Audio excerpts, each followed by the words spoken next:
C'est très difficile d'intervenir comme ça en fin de journée. Alors, je ne suis pas la dernière, mais presque à parler. Alors, je ne vais pas faire une synthèse de la journée, mais je vais reprendre. Enfin, j'avais préparé quelque chose qui reprend en fait un certain nombre de points dont on a discuté aujourd'hui, mais je voudrais insister sur l'un d'entre eux.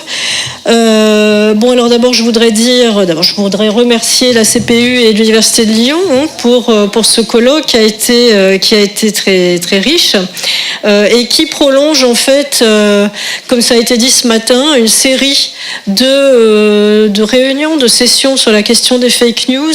Et bon, quand j'avais une autre casquette, donc quand je faisais partie de la CPU, je salue mes camarades de la CPU, nous avions envie de parler de l'école.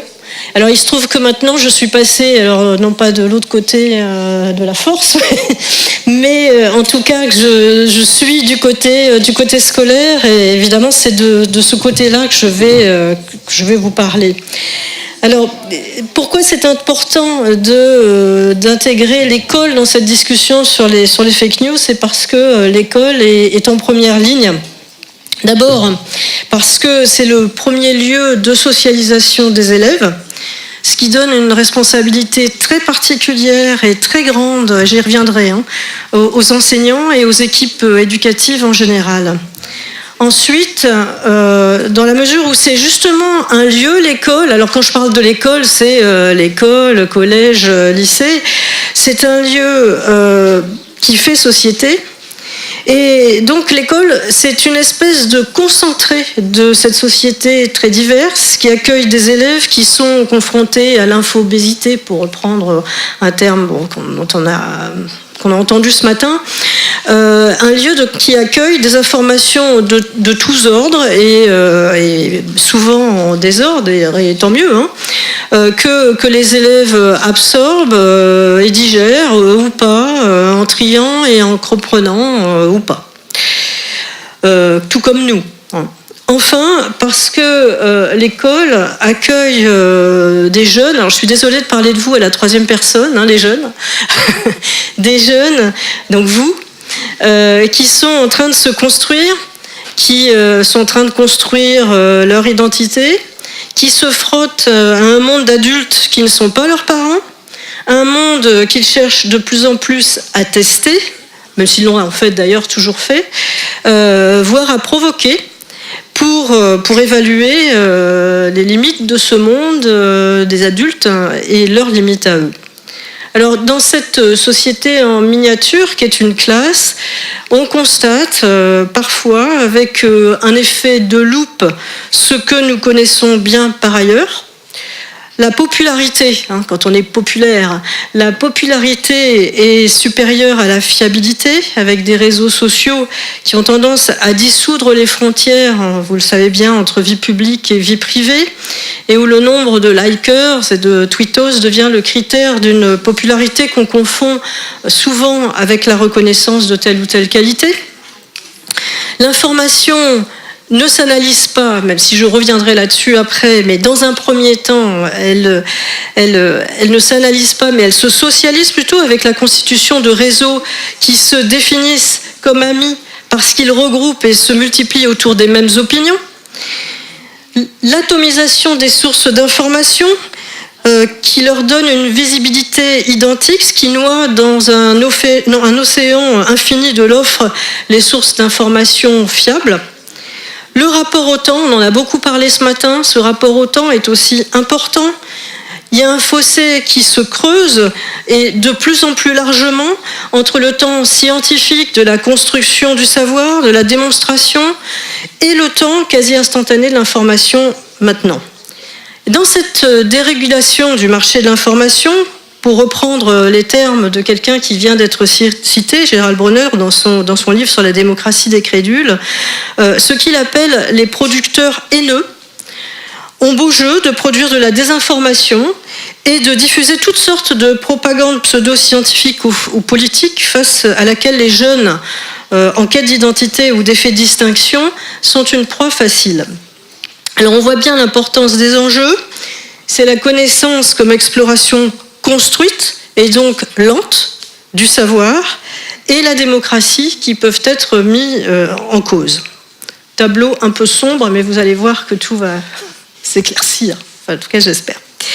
Alors, comme je disais à l'instant, donc l'école se retrouve en première ligne comme une institution médiane entre la famille et les jeunes, comme un lieu d'études et d'apprentissage aussi, qui tire les élèves pendant les heures de classe de leur milieu familial et du cocon de leur réseau. Le rôle de l'école, c'est donc de développer l'esprit critique, on en a beaucoup parlé, entendu comme une prise de distance, une attitude réflexive par rapport à un contenu d'information. Son but est aussi, c'était d'ailleurs, ça faisait partie du titre, d'apprendre à apprendre. Elle a développé cette école, elle continue à développer des outils pour le faire, et je vais en donner des exemples, mais là encore on en a beaucoup parlé ce matin. Alors pour apprendre aux élèves à comprendre et à résister aux manipulations et aux usages malveillants, oui, il y a des choses qui existent.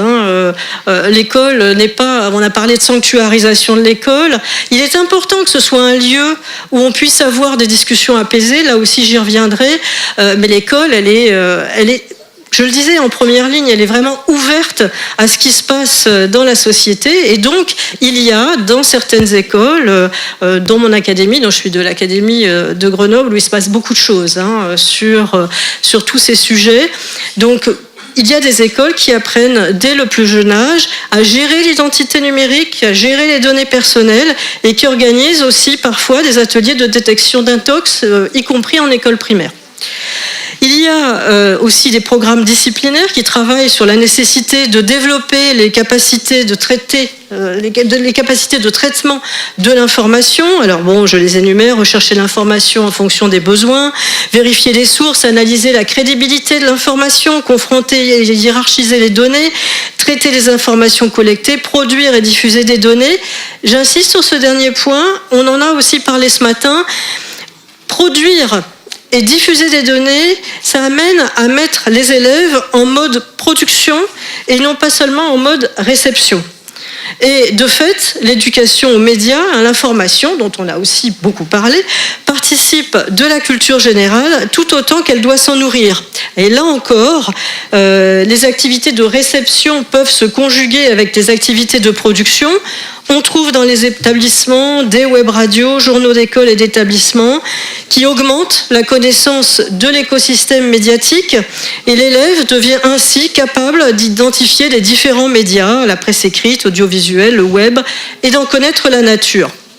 Alors, le travail sur le continuum lycée-enseignement supérieur est lui aussi essentiel. Alors, il vient de se créer une certification qui s'appelle la certification PICS, qui vient se substituer, je ne vais pas rentrer dans les détails techniques, au B2I pour l'enseignement secondaire et au C2I pour l'enseignement supérieur. Qu'est-ce que ça veut dire ? Eh bien, cette nouvelle plateforme de formation et de certification propose, par exemple, aux utilisateurs d'identifier les sites dignes de confiance, de faire la distinction entre ces sites et ceux qui peuvent paraître douteux.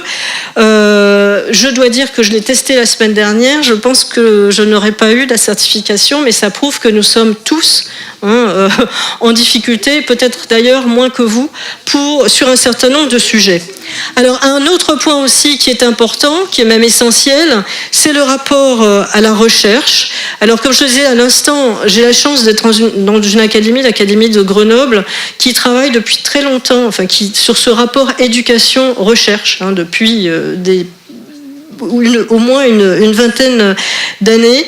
Et ça, ce rapport-là, il est extrêmement important puisque pour les enseignants, eh bien, l'idée est de dépasser les bonnes intuitions qu'ils ont souvent, en les consolidant par une démarche scientifique, une évaluation scientifique, elle aussi, et une volonté d'essaimer. Comme on publie, comme les chercheurs publient, il y a aussi, donc, grâce à ce rapport et cette méthode éducation-recherche, un essaimage des pratiques qui est là, validé par la recherche. Alors, on peut citer aussi, on a parlé des aventuriers ce matin, il y a aussi des travaux comme ceux que mène La Main à la Pâte, qui sont des laboratoires d'idées qui cherchent à améliorer la qualité de l'enseignement des sciences à l'école et au collège. C'est exemplaire là aussi, mais on pourrait vraiment citer beaucoup d'autres initiatives locales. Important aussi, donc tout ça a été brassé ce matin, de travailler avec les professionnels des médias et le lien entre le monde scolaire universitaire et le monde des médias se fait de plus en plus. Ça permet de renforcer, de comprendre les liens entre les uns et les autres. The Conversation de Didier Pourquerie, je pense, n'est plus là, mais est un très bon exemple de cette interaction impossible entre ces deux mondes. Et donc le recteur de Grenoble, de Clermont, on en parlait tout à l'heure, il y a des initiatives aussi. Bon, à Grenoble, il y en a une aussi avec il y a le Dauphiné, le journal de Grenoble, la PQR locale, donc la presse quotidienne régionale, c'est le Dauphiné libéré. Et il y a un Dauphiné des enfants qui paraît toutes les semaines, donc avec des articles qui leur sont directement adressés. Alors on voit, et c'est sur ce point que je voudrais insister, que tout ça exige de l'enseignant de développer des compétences que le savoir disciplinaire tout seul ne permet pas d'acquérir.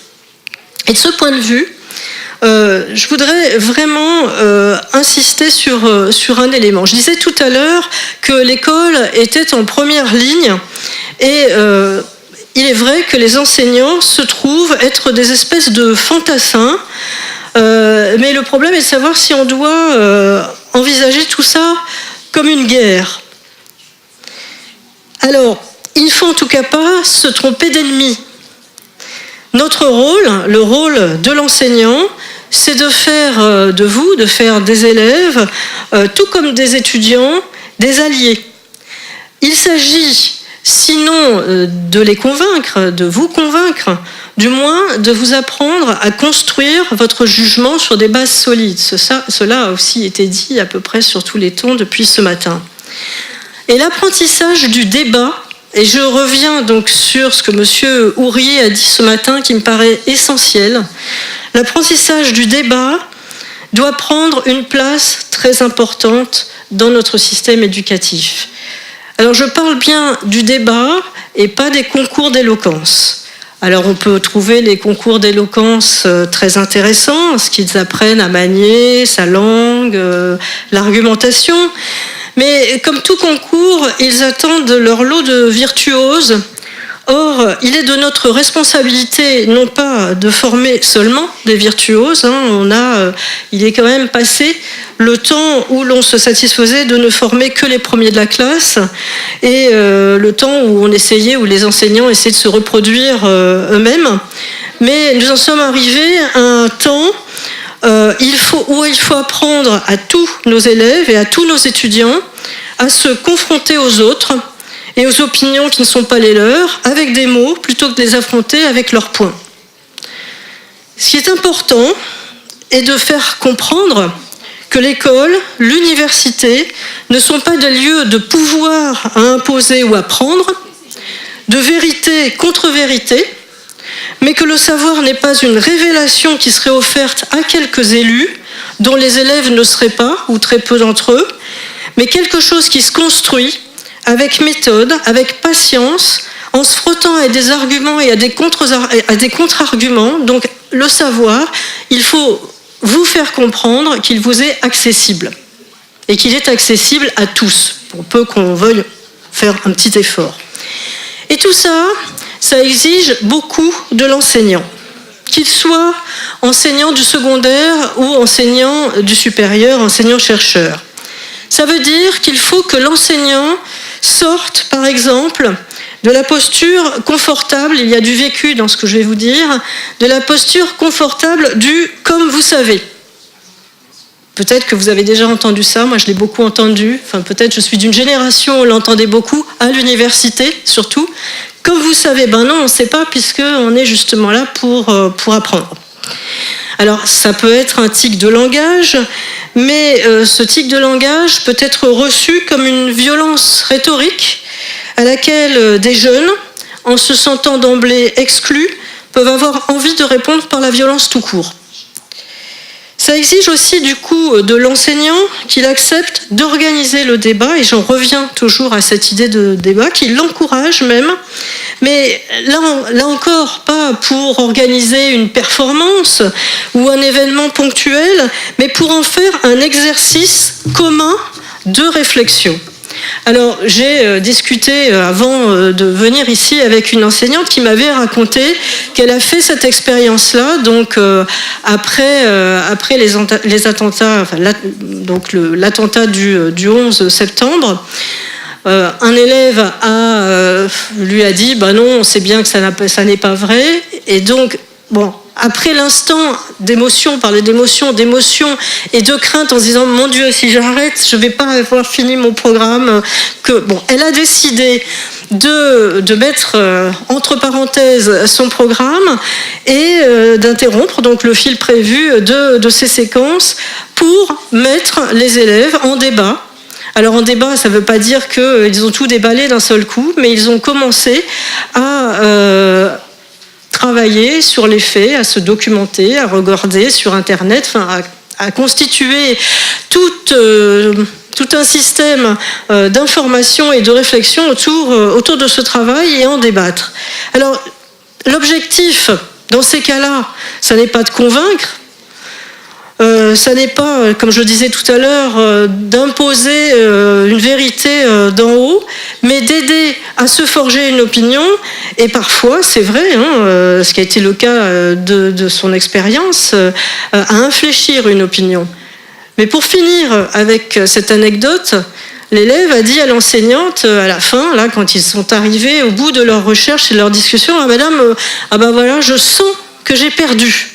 À quoi elle a répondu qu'il n'y avait absolument rien à gagner et que le temps passé, bon d'accord, ça lui avait un peu distordu ses séquences, mais que le temps passé à faire autre chose que ce temps initialement prévu pour le cours, c'était du temps gagné pour tout le monde, parce que les élèves avaient fait pendant la séance suivante, pendant plusieurs séances suivantes d'ailleurs, des recherches et évalué le pour et le contre. Alors l'essentiel dans tout ça, c'est de convertir, et de ça aussi on a parlé ce matin, la tendance au relativisme radical qui mène à tous les absolutismes, ce qui est très paradoxal. Donc ma vérité vaut la vôtre et donc je vous l'impose.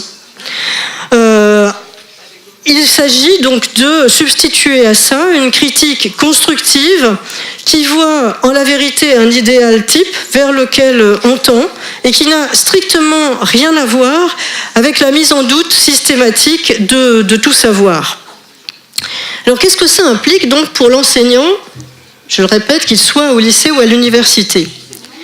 Qu'il apprenne à avoir confiance en lui, parce qu'il faut une sacrée confiance, un sacré aplomb pour ne pas tenir tête simplement à un élève en lui disant bon, on n'a pas le temps, on passe à autre chose, et ce qui ferait qu'on rentre dans son jeu. Mais donc il faut avoir de l'aplomb pour lui apprendre calmement, en entraînant l'ensemble de la classe ou du cours à discuter de la pertinence de la position et de ce sur quoi elle s'appuie. Il faut aussi qu'il soit armé. Alors je rends hommage à cette enseignante dont j'ai parlé, mais c'est un cas parmi beaucoup d'autres. Quand on a parlé de ça, moi je lui disais, mais il faut qu'on soit armé pour essayer donc d'avancer et d'avoir assez d'aplomb pour pouvoir entamer ce genre de discussion. Elle m'a dit non, il ne faut pas être armé, il faut être étayé parce que précisément, c'est pas une guerre. Bon, voilà. Donc, il faut que l'enseignant, et ça aussi c'est quelque chose de très important qui a été dit ce matin, soit donc étayé, pour reprendre le mot de cette enseignante, épistémologiquement. Et qu'il soit capable non seulement de dispenser du savoir, mais aussi de concevoir aussi clairement que possible les chemins par lesquels ce savoir s'est construit et continue à se construire. Il faut qu'il considère, par conséquent, que lui aussi peut se remettre en question et qu'il doit continuer à apprendre. Il n'y a pas que les élèves qui doivent apprendre à apprendre. Grâce à la recherche, et en n'hésitant pas à travailler en compagnonnage avec des chercheurs. Ça signifie que nous avons absolument à faire de la formation continue. Moi, je préfère le terme, qui est d'ailleurs maintenant le plus souvent utilisé, de formation tout au long de la vie. Donc, faire de la formation tout au long de la vie un outil essentiel, pas seulement pour se parfaire dans sa discipline, mais pour savoir tirer de ce savoir, de tirer profit de ce savoir disciplinaire et se mettre à distance par rapport à lui, afin d'éduquer au mieux les élèves, afin de les amener à faire la part entre fake news, fake sciences, qui marquent une intention délibérée de diffuser une information truquée, donc faire la différence entre ça et les idées à remettre en cause pour faire progresser le savoir et tout du moins apprendre à ne pas s'en laisser compter. Il y a donc là, de la part on parlait des héros du web tout à l'heure, mais je pense que les enseignants ont aussi, et les équipes éducatives, je m'adresse aussi aux directeurs d'établissement, on leur demande, et c'est normal, enfin, la société avance, elle progresse, on leur demande de plus en plus, on leur demande de travailler avec vous de manière très différente, et c'est heureux, mais je voudrais leur rendre hommage parce que toute cette évolution les amène à se remettre en question à une vitesse grand V. C'est pas comme avant où on pouvait réfléchir à ce qu'on faisait, mais finalement, on enseignait des choses et puis ça passait ou pas. Il faut vraiment maintenant qu'ils s'adaptent. Ils le font. On a des tas d'exemples tous les jours et moi je le vois en tant que rectrice. Je vois une partie de mon boulot, c'est de regarder ce qui se passe dans les établissements. J'admire ça tous les jours. Si vous saviez la différence entre ce que vous connaissez et ce qu'on connaissait nous. Je vais pas faire ma vieille dame, mais ça n'a strictement rien à voir et c'est réjouissant. Mais il y a là tout un travail derrière qui est demandé à vos enseignants auxquels je voudrais rendre hommage. Voilà. Donc, et je m'arrêterai là.